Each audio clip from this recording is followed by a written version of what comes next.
Station, this is Houston. Are you ready for the event? Ready for the event. Needham High School, this is Mission Control Houston. Please call the International Space Station for a voice check. Station, this is Aaron Seacott, principal of Needham High School. Do you hear us? We got you loud and clear here on the space station. Welcome to the International Space Station, and specifically the airlock, where we're getting ready to go do a spacewalk next week, or this week. Well, we are thrilled to have you back at Needham High School, even if it's only on screen. We'd love to turn this over to the students so that they have a chance to learn a little bit more about your experience. Hi, my name's Brianna. I'm excited to talk to everybody there. My name's Brianna, and I have a question for you. How has it felt to be isolated in an environment in such close proximity to other astronauts?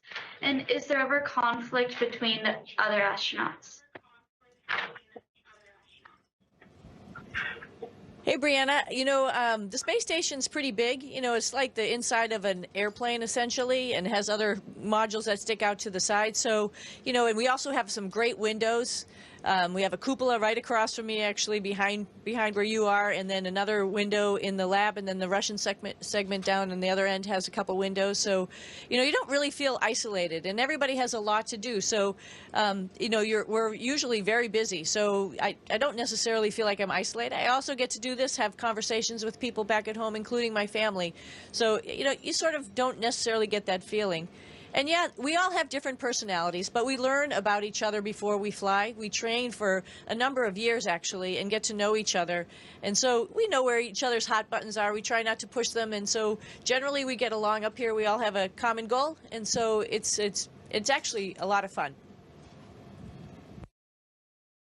My name is Aisha. I'm in 10th grade. And I was wondering, what career would you pursue if you were not an astronaut? You know, when I was in high school, when I was taking classes like you are right now, you know, I was looking at all the different, I like science, right? So that's just sort of a given. Not everybody likes science. I get that. You know, a lot of people like art and literature and, you know, a lot of other things beside for science. I sort of did well at math, so that always came easy to me. But all the different sciences, I had to sort of weigh which one I liked the best, and I sort of liked physics, and I didn't really know what I was going to do with that. I wanted to really like biology because I wanted to really be a veterinarian, and I think that when I finish this job, maybe I'll try to pursue that a little bit, maybe not be a veterinarian, but a vet tech or something like that, that I could go work with animals. So that is absolutely where my heart is. I think my brain tended a little bit toward engineering, just what came easy to me. My name's Sarah. I'm in 11th grade, and I was wondering what the most interesting or exciting experiment that you have done in space was. So, you know, funny that you asked that, Sarah, because, you know, just thinking about the question that I just had, you know, the science part that I love up here, most interesting experiment that we had was growing stem cells. Like, it was pretty incredible that we can actually do that. Like, on Earth, I hear about it, I get it, I know that there's, you know, some stem cell therapies and stuff like that. I even have my own experience with it, not personally, but with my chicken. We could talk about that a lot later. But so I always thought it was incredible, but then up here we had the opportunity to actually grow stem cells. Like, that is just incredible to me that we were able to do that. So having my hands in, you know, the glove box doing that experiment, which might lead to all sorts of, you know, things in the future, potentially helping us as we leave lower Earth orbit and go on to the moon and Mars, you know, having capabilities up here that we don't have to bring from Earth is just incredible. So we're just tapping into that science, that biology, you know, is just awesome. And so I think that was probably my favorite, just learning about that experiment while I've been up here. My name is Cameron. I'm in grade 12, and my question is, who or what at Needham High School has inspired you or prepared you to pursue this career?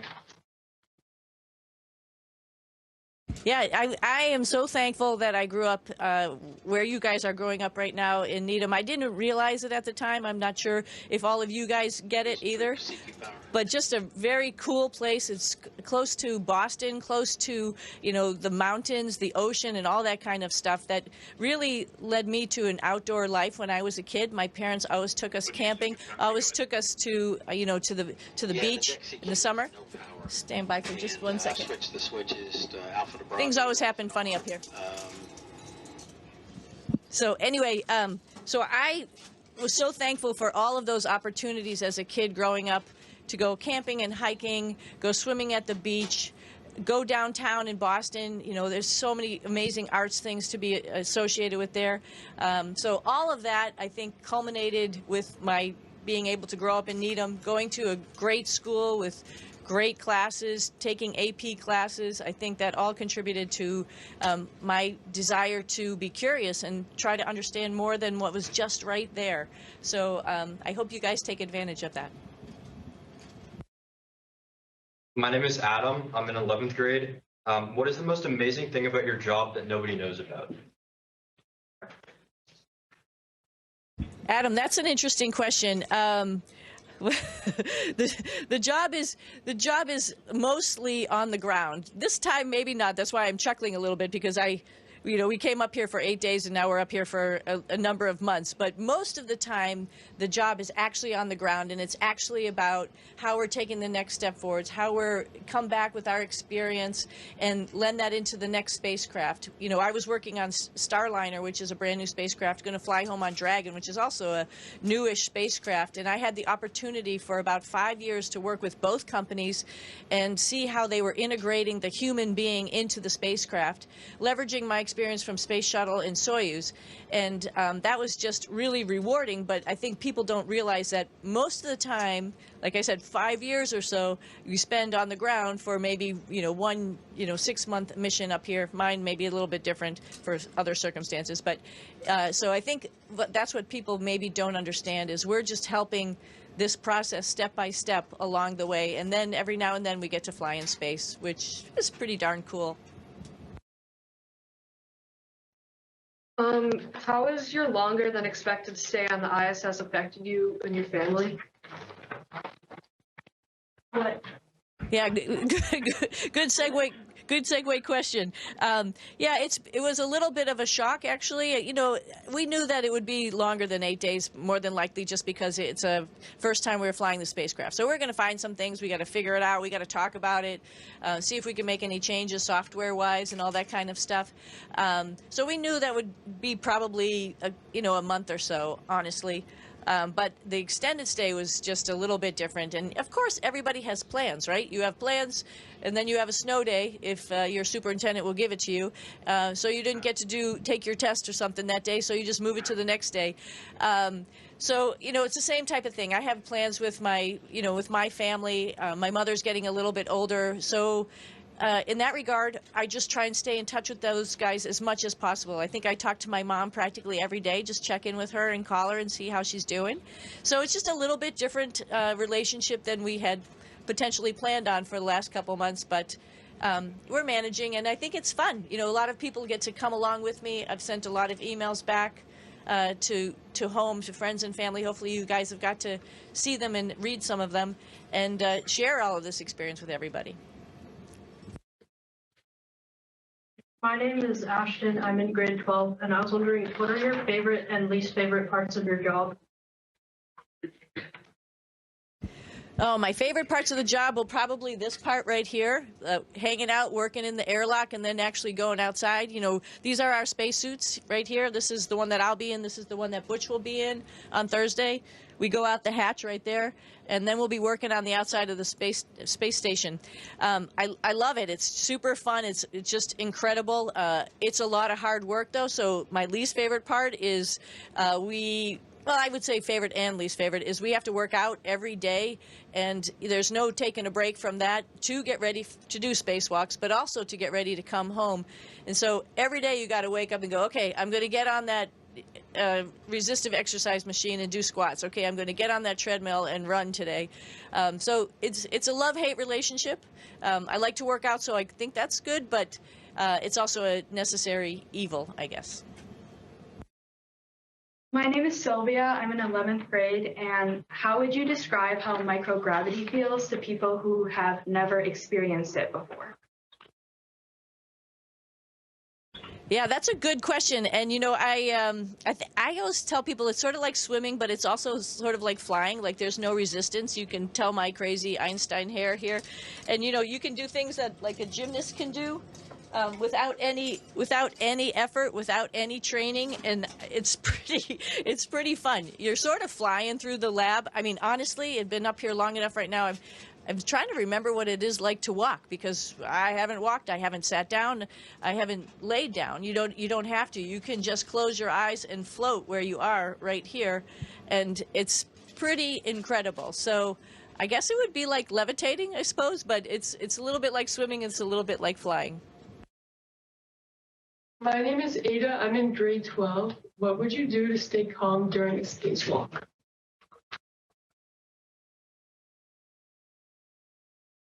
Can you repeat that question? Sorry, I missed that. What do you do to stay calm during a spacewalk? Okay, yeah. So I don't know if any of you have seen the movie The Martian, but there's a great line in there or concept in there. It's like one step at a time, and I think it's really the same thing with doing a spacewalk. So the first step is get in the spacesuit. You know, the second step is go through the protocol that we have to do to get rid of all the nitrogen in our blood. The next step is open the hatch. The next step is go outside. And so I think really what I do is focus on the task at hand, and that really you sort of lose track of really where you are and what you're doing. Every now and then, though, like on my very first spacewalk, I got out to the place where I was working. It was dark, so that was actually sort of good. We have lights right here. I turned the lights on, and so I could see where I was going. We practiced in the big pool in Houston, Texas, and I knew where I was going. I got there. I'm starting to do all my work, and then the sun comes up because it's every 45 minutes, and wow, the Earth was zipping by me below, and you unconsciously grab on real quick. So there are these moments of like, oh gosh, I remember where I am and I see what I'm doing. But that's why we have all of this equipment right here. That's why we practice so many times in the pool at the neutral buoyancy lab. That's why we do all of this, and every single step that you take out there, literally with your hands, is really conscious thoughts to make sure that you're connected, your tools are connected, you're not going to lose anything. And so I think your brain is going through all of that, and it sort of takes the place of being nervous because you're actually very focused on the task at hand. Hi, my name is Molly. I'm in grade 11, and understanding that you have limited space in the station, are there any rooms or areas that you favor more than others? We each have a sleep station, which is probably like the size of this space suit. It's called an EMU, but probably about the size of this out to me right here. And it's just a nice place. We have our computer and our sleeping bag in there, and it's a nice place to just sort of chill out.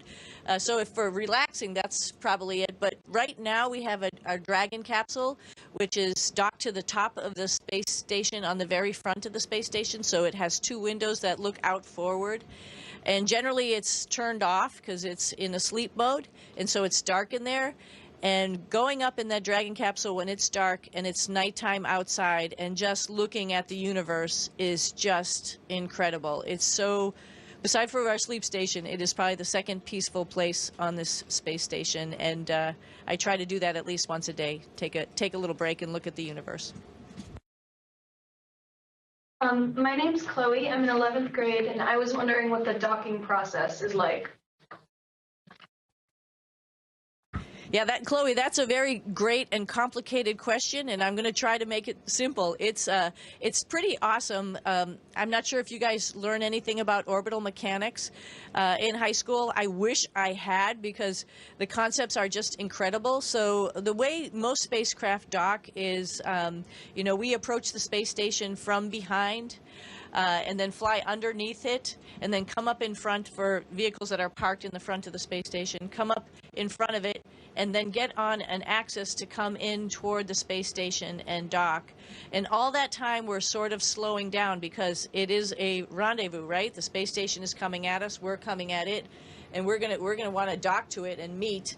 And so we're going to slow down so that we dock at a prescribed speed such that our docking mechanisms will work correctly. And we do a lot of that testing at Johnson Space Center too, and all over the country too. It's really cool stuff. So all that process for us as it's trained should be automatic, but we have the ability to take over manually. So we've also trained to do all of that manually, and we have a docking targets on the front of the space station, and for the Russians on their ports as well. And you fly to that docking target, and that way you know that your system is lined up. If we have to go manual, we might not have a range rate, and so we actually calculate it with a grid essentially on the camera that's showing us where we're docking to. And so we practice this quite a bit so you can understand how much 0.15 meters per second is, and in your mind you can see that as you're coming in. That's for Soyuz, a little bit slower for Starliner. So it's a little complicated process, but we luckily got to do it automatically after Butch flew on the docking axis for quite some time, which was actually really cool as a tester. We got to see how our spacecraft worked. So anyway, complicated process, orbital mechanics. If you don't have it at high school, get your superintendent to get you guys a class on it. Sunita, I know we're running really low on time. I want to make sure we have a chance to say thank you, first and foremost. Do you have any other words of advice for this group of Needham High students, knowing that this was a small piece of your trajectory to where you are now? Yeah, absolutely. Just remember where you came from. You know, like all of the great things I quickly mentioned that my family got to do while I was there, and you know, the education that you're getting, it's really top notch. It's going to set you on your path to whatever you want to do. I mean, I was so surprised, you know, when I joined the Navy. Not everybody is a naval person or a military person who's in the astronaut office. We have doctors, engineers, scientists, a veterinarian. So we have all sorts of people. And I guess what I wanted to say was the world is cool things to do, but you've got a great foundation coming from Needham and coming from Needham High School. So don't ever sell yourself short, and always ask questions and always keep trying. Proud to be a Needham Rocket. I'm told we have time maybe for one more question. So, Michael?